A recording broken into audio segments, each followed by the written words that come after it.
जय माता दी। Welcome to my channel friends. आज हम बात करेंगे एकादशी व्रत की। संपूर्ण वर्ष में 24 एकादशी आती हैं। अगर मल मास अधिक मास होता है तो 26 एकादशी आती हैं। 26 एकादशियों की अलग अलग महत्ता है, अलग अलग कहानियाँ हैं। और श्री कृष्ण ने पांडवों को, युधिष्ठिर को, अर्जुन, भीम सभी पांडवों भाइयों को एकादशियों का अलग अलग महत्व बताया है। तो फ्रेंड्स 2021 में 2 सफला एकादशी आएंगी, जो माघ मास में पूस माह के कृष्ण पक्ष की एकादशी जो होती है उसको सफला एकादशी कहते हैं। इसका व्रत करने से सारे कार्यों में सफलता हो जाती है और इस दिन भगवान अच्युत की पूजा की जाती है। तो माघ मास में जो एकादशी आएगी वो उसकी कहानी मैं आपको अलग से बताऊंगी। ये सफला एकादशी जो होती है ये पूस महीने में आती है और इस साल यानी 2021 में 2 सफला एकादशी हैं। एक तो है 9 जनवरी की और दूसरी 30 दिसंबर की।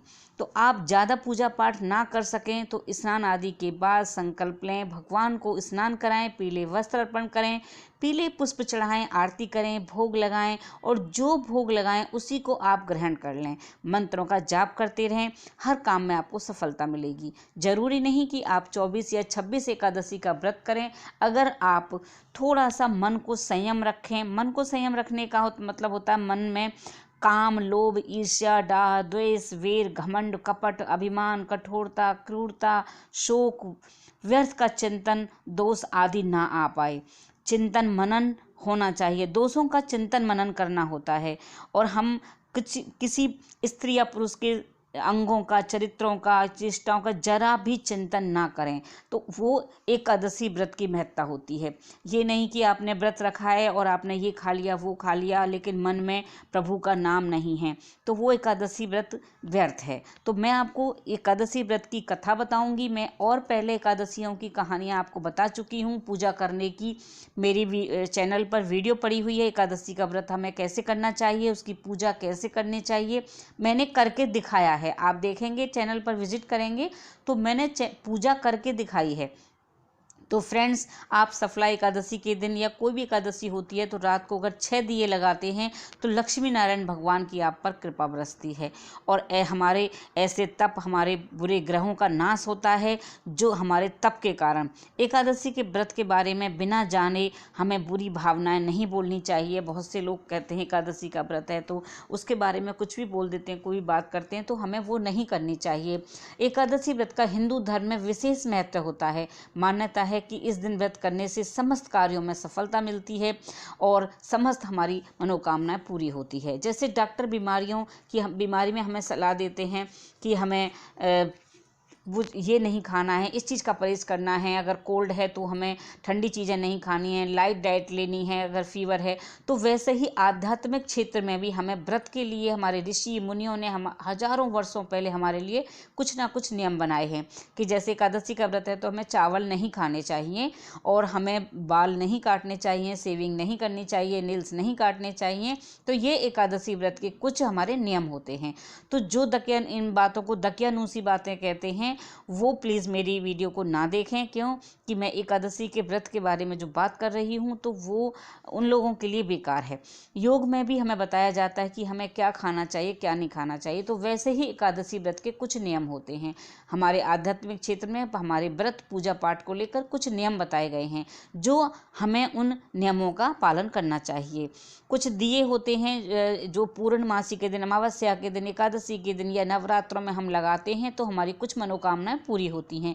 तो एकादशी के व्रत वाले दिन घर में अगर हम व्रत रखते हैं तो उसका फल हमारे नाती पोते, रिश्तेदार, पड़ोसी सबको मिलता है, हमारे पूरे परिवार को मिलता है, हमारे पड़ोस में रहने वालों को मिलता है। इतना फलदायी व्रत होता है ये। तो एकादशी व्रत वाले दिन किसी के साथ आप अपशब्द का मतलब भाषा में बात ना करें और उसका अच्छा विनम्र व्यवहार रखें। तो मैं आपको बताऊंगी एकादशी व्रत में हमें की कहानी। देवकी नंदन ने धर्मराज युधिष्ठिर से कहा कि हे तात, मैं भक्तों को दान, ध्यान, तप या तीर्थ की अपेक्षा उसके एकादशी उपवास से अति शीघ्र ही प्रसन्न हो उसे अपना प्रिय बना लेता हूँ, जो एकादशी का व्रत करते हैं। अब मैं तुम्हें पूस महीने में आने वाली कृष्ण पक्ष की एकादशी के बारे में बतलाता हूँ। यह उपवास करने वाला मेरा भक्त मुझे बहुत ही प्रिय होता है। इस एकादशी को सफला एकादशी कहते हैं, क्योंकि यह सभी कार्यों में सफलता में सहायक होती है। इस उपवास को मध्य नारायण भगवान की पूजा की जाती है। जैसे ऋतु होती है उसी के अनुसार धूप, दीप, फल फूल आदि से हमें पूजन करना चाहिए। अतः हे अर्जुन, इस उपवास को अब मैं तुम्हें अतीन प्राचीन कथा कहता हूँ। प्राचीन चंपावती नगरी में महिष्यमान नाम का राजा राज्य करता था। उसके 4 पुत्रों में जो उसका ज्येष्ठ पुत्र था उसका नाम लुम्पक था। वह अति दुष्ट, दुराचारी और भगवान का निंदा करने वाला और वेदों का निंदा करने वाला, कामुकता में व्यवहार रखने वाला कुकर्मी व्यसनी था। अतः राजा ने उसे अपनी नगरी से बाहर निकलवा दिया। वह राजा जहाँ पर वन में वास करता था वह स्थान भगवान को भी बहुत प्रिय था। वहाँ देवताओं की क्रीड़ा स्थली भी थी। इस प्रकार राजपुत्र लुम्पक भी उसी पेड़ के नीचे रहता हुआ रात्रि में नगर में चोरी छुपे जाकर लूट, हत्या, सहजनी चोरी आदि करके अपने समय व्यतीत करने लगा। उसे राजपुत्र जानकर पुलिस भी उसे छोड़ देती थी। एक दिवस पौष माह के कृष्ण पक्ष की दशमी की रात्रि को भी उसने वैसा ही कुकर्म किया। तब नगर पुलिस ने उसे वस्त्रहीन कर जंगल में भेज दिया। लुम्पक उसी पीपल के पेड़ के नीचे आ गया और शीतकाल होने से वह मूर्छित होकर पड़ा रहा। उसके शरीर को गठिया जोड़ ने जकड़ लिया। होश आने पर जब वह पुनः शीत के कारण सो न सका, अगले दिवस सफला एकादशी का मध्याह्न में उसे होश आया और वह वहां से उठकर पुनः भोजन की खोज में निकल पड़ा।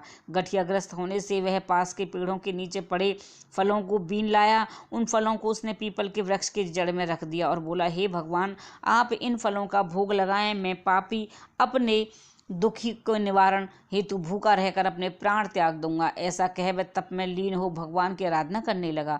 रात्रि भर वह भूखा प्यासा निंदनीय रह प्रभु भजन व कीर्तन करता रहा। इधर प्रभु ने उसे उन फलों को ग्रहण नहीं किया।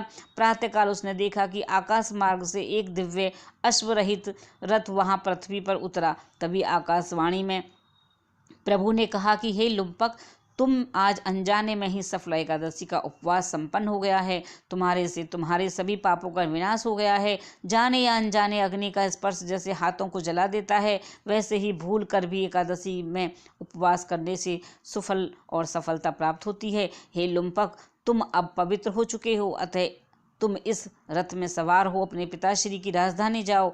तुम्हें तुम्हारा राज्य पुनः मिल जाएगा। लुम्पक उसी प्रकार अपने पिता के पास आया तो पिता ने लुम्पक को अपना समस्त राज्य, धन संपदा आदि सौंपकर वन में तपस्या हेतु प्रस्थान किया। अब लुम्पक अपने राजकाज को कुशलता से चलाता हुआ और अपनी जनता की भलाई हेतु कार्य करता हुआ समय व्यतीत करने लगा। उसके राज्य में राज्य सहित समस्त जनता सफला एकादशी का उपवास विधि विधान से करते हुए सुख से रहने लगी। सफला एकादशी का फल एक अश्वमेघ फल के बराबर होता है। इस तरह से इसकी कथा एकादशी की समाप्त होती है। तो फ्रेंड्स, मैंने आपको एकादशी व्रत की कथा बताई। अब मैं आपको बताती हूँ कि हमें एकादशी के व्रत में जो हम ये व्रत करते हैं उसमें हमें सरलतापूर्वक क्या नियम करने चाहिए। इस व्रत को जो करते हैं उनको प्रातः स्नान करके भगवान की आरती पूजा करना चाहिए, भोग लगाना चाहिए, अगरबत्ती, नारियल, सुपारी, आंवला, अनार, लौंग से पूजन करना चाहिए, दीप दान करना चाहिए। और एकादशी के व्रत में रात्रि जागरण का बहुत महत्व होता है। आप चाहें तो आंवला सुखा कर रख लें, जब हरे आंवला चलते हैं तो आंवला चढ़ाएं। आप चाहें तो आंवले का मुरब्बा रख सकते हैं। इस तरह से आपको श्री नारायण को आंवले का भोग जरूर लगाना चाहिए। माँ लक्ष्मी की भी कृपा आप पर बनी रहती है और संसार के जितने भी पाप कुकर्म हैं और जितने भी हमारे से पाप हो जाते हैं उन सब में सब नष्ट हो जाते हैं। और जो भी एकादशी का व्रत करते हैं उनको इस जन्म से अगले जन्म तक भी पुण्य की प्राप्ति होती है। तो इस तरह से एकादशी का व्रत करते हुए हमें अब श्री नारायण का मन में जाप करते रहना चाहिए। और मैंने अब स्क्रीन पर आपको इसमें एक मंत्र दिया है, आप उस मंत्र का भी जाप कर सकते हैं। एकादशी के व्रत में जब हम श्री हरि का कीर्तन करते रहते हैं, तपस्या करते हैं, प्रातःकाल सूर्योदय से पहले उठ करके हम शौच आदि स्नान से निवृत्त होकर नियमित या शाम को संध्या के समय में हम जब भगवान का ध्यान करते हैं, उनके मंत्रों का जाप करते हैं, धर्म का पालन करते हैं, सादगी से रहते हैं, सहनशीलता से रहते हैं, हमें एकादशी के व्रत का पूरा फल मिलता है। हमें एकादशी के व्रत में हित मित मधुर भाषण करना चाहिए, किसी प्राणी की हिंसा नहीं करनी चाहिए और हमें हमारे से कोई भी कष्ट साध्य नहीं होना चाहिए। जो एकादशी का व्रत इस प्रकार करते हैं उन्हें संपूर्ण फल की प्राप्ति होती है। तो फ्रेंड्स, आप ज्येष्ठ मास की एकादशी का भी मेरे चैनल पर देख सकते हैं। मैंने उसकी पूरी वीडियो अपने चैनल पर डाली है और मैं समस्त एकादशियों की कहानियाँ अपने चैनल पर डालती रहती हूँ। तो मेरे चैनल पर अगर आप पहली बार आए हैं तो चैनल को सब्सक्राइब कर लीजिएगा, वीडियो अच्छी लगे तो लाइक कीजिएगा और नीचे श्री राधे कृष्ण लिखिएगा। एकादशी का व्रत आप ना कर सकें तो कुछ नियमों का पालन करिए, भगवान की पूजा कीजिए, उसका भी आपको फल मिलता है। अगर आप कहानी सुनते हैं एकादशी का तो उसका भी फल मिलता है। और एकादशी का व्रत जो होता है वो 10वीं से शुरू होकर के द्वादशी को सुबह पारायण करना पड़ता है व्रत का, तभी उसकी फल की प्राप्ति होती है। यानी कि 10वीं के दिन हमें दोपहर को ही भोजन कर लेना चाहिए, रात को हमें भोजन नहीं करना चाहिए, हमारे पेट में अन्न का दाना नहीं रहना चाहिए। और उसके बाद हम जब एकादशी को पूरा दिन व्रत रखते हैं तो द्वादशी को सुबह सूर्योदय के बाद होने के बाद हमें अपने व्रत का पारायण करना चाहिए। अपनी एक डाइट के बराबर कुछ सामान सूखा निकाल के या बना हुआ खाना हम गाय को दे के आ सकते हैं, किसी ब्राह्मण को दे सकते हैं, पंडित को दे सकते हैं, मंदिर में दे के आ सकते हैं या किसी भी गरीब को निकाल कर दे सकते हैं आप। तो उससे जब आप इस तरह से गाय को खाना निकाल कर दे के आते हैं या कोई भी सूखा निकाल कर देते हैं तो हमें पूरे व्रत की फल की प्राप्ति होती है, उसे व्रत का पारायण कहते हैं। तो जो हम सीधा निकालते हैं उसकी भी वीडियो मैंने अपने चैनल पर डाली है कि हमें व्रत का सीधा कैसे निकालना चाहिए, अमावस्या पूर्णिमा को कैसे सीधा निकालना चाहिए। सीधा कहते हैं जैसे कुछ सूखा सामान निकाल लेते हैं। तो वीडियो अच्छी लगे तो लाइक कीजिएगा। Till then bye bye. जय माता दी, जय श्री कृष्ण।